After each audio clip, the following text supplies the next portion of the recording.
वही कथा आती है कि एक दिन नारद जी एक पारिजात का पुष्प लेकर स्वर्ग में एक ऐसा वृक्ष है जिसका नाम पारिजात है और उसका पुष्प सदा अम्लान रहता है, तो उस पुष्प को लेकर वो आए और भगवान श्री कृष्ण को फूल दे दिया। भगवान ने देखा बड़ा सुंदर पुष्प है, तो उस पुष्प में कभी कुमलाहट नहीं आती, उसकी सुगंध कभी नहीं जाती, तो उन्होंने रुक्मिणी जी को दे दिया। नारद जी ने अपनी आंखों से जब देखा कि वो फूल जो हमने भगवान श्री कृष्ण को दिया था उन्होंने रुक्मिणी को प्रेम से दे दिया, तो ये चुगली लगाने में थे तो सही सत्यभामा के यहां पहुंच गए। सत्यभामा ने बड़ा स्वागत किया। नारद जी वहां बैठ गए। सत्यभामा, तुम तो कहती थी कि श्री कृष्ण सबसे अधिक प्यार हम ही से करते हैं। बोले हाँ महाराज, इसमें कोई संदेह नहीं, सर्वाधिक प्रेम उनका मुझसे ही है। बोले आज हमने देखा कि तुमसे उतना प्रेम नहीं है जितना रुक्मिणी से है, इसका क्या प्रमाण है? बोले हम एक पुष्प लाए थे पारिजात का, वो हमने भगवान श्री कृष्ण को दिया, उन्होंने तुमको न दे के रुक्मिणी को दे दिया, तो रुक्मिणी को क्रोध आ गया, गुस्सा आ गया है? हाँ, सत्यभामा को गुस्सा आ गया। अब जब भगवान सत्यभामा के महल में गए तो सत्यभामा ने मुंह फेर लिया, जिधर मुंह फेरा था उधर गए तो उधर से भी मुंह फेर लिया। भगवान सोचने लगे कि कुछ गड़बड़ है। पूछा कि सत्यभामा, नारद जी तो नहीं आए थे?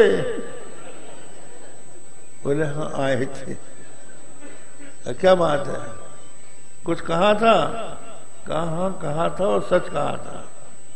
आप झूठी बात करते हैं, प्रेम हमारा बताते हैं, और असली प्रेम आपका रुक्मिणी से। बोले क्या प्रमाण? बोले जो फूल वो लाए थे वो आपने रुक्मिणी को दिया, उससे अगर प्रेम ना होता तो उसी को दिया, हमको क्यों नहीं दिया? तो भगवान ने कहा ठीक है, हम उसके यहाँ तो हमने फूल लाके दिया उसको, तुम्हारे यहाँ वो वृक्ष ही लाके दे देते हैं। तो गरुड़ में बैठ के भगवान सत्यभामा को लेके गए, भौमासुर को मारा।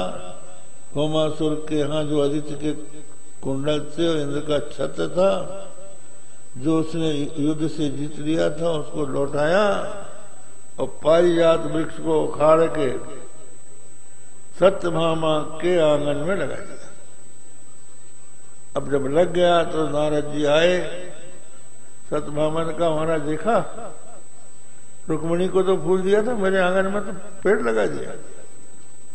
बोले हाँ तुम भाग्यवाली हो। अब क्या चाहती हो?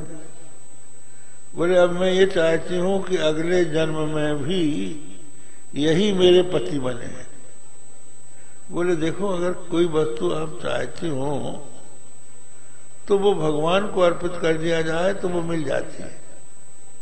तो अगर आप कृष्ण का दान कर दें तो अगले जन्म में किसे मिल जाएगी? तो हमारा जी अच्छी बात है, ले लो दान। तो हाथ में कुछ अक्षत सत्यभामा को देकर नारद जी ने संकल्प पढ़ा और श्री कृष्ण का दान करा के अपने हाथ में ले लिया। अब लेने के बाद नारद जी बोले कि हम कृष्ण को लेके जाते हैं। बोले महाराज निष्क्रिय द्रव्य ले लो, जैसे कोई गौदान का संकल्प करे और अगर उसको गौ नहीं देना है तो उसके बदले का रुपया दे दे। तो आप कृष्ण के बदले जो भी आप चाहो हम दे देते हैं। बोले ले जाओ, कृष्ण को छोड़ जाओ। बोले ठीक है, इनके बराबरी कोई चीज उठ दो। तो वो अपने खजाने से आभूषण, रत्न, सोना ये सब निकाल कर ले आई। तराजू में एक तरफ कृष्ण को बैठाला, दूसरी तरफ बड़े वस्त्र, आभूषण, सोना, चांदी, रत्न सब रखा। तिल भर भी नहीं उठे भगवान। अब क्या होगा? नारद जी बोले इनकी बराबरी की जो भी वस्तु हो वो हमको दो, हम नहीं तो छोड़ेंगे नहीं। हम तो इन्हीं के लिए साधु भाई, हम क्यों छोड़ेंगे, तो ले ही जाएंगे।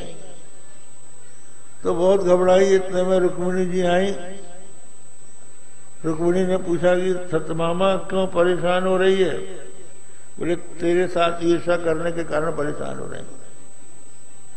इस बाबा के कहने में आके मैंने दान करवा लिया, इसने दान करवा दी, मैंने दान कर दिया। अब ये कहते हैं इनके बराबर की चीज लाओ। मैंने पूरा खजाना रख दिया, लेकिन कृष्ण तो उठता ही नहीं है। बोले ये कंकड़ पत्थर कृष्ण की बराबरी नहीं कर सकते। इनके लिए तो कोई दूसरी ही वस्तु रखनी पड़ेगी। बोले क्या रखूंगा? एक तुलसी का पत्ता रख दे। तुलसी का पत्ता जैसे ही रखा, श्री कृष्ण ऊपर हो गए, हल्के हो गए। तुलसी दल मात्र जलस चुलके नचा विक्रीणीते समात्मानम भक्ते भ्यो भक्त वत्सला। तो थोड़े से भगवान प्रसन्न हो जाते हैं।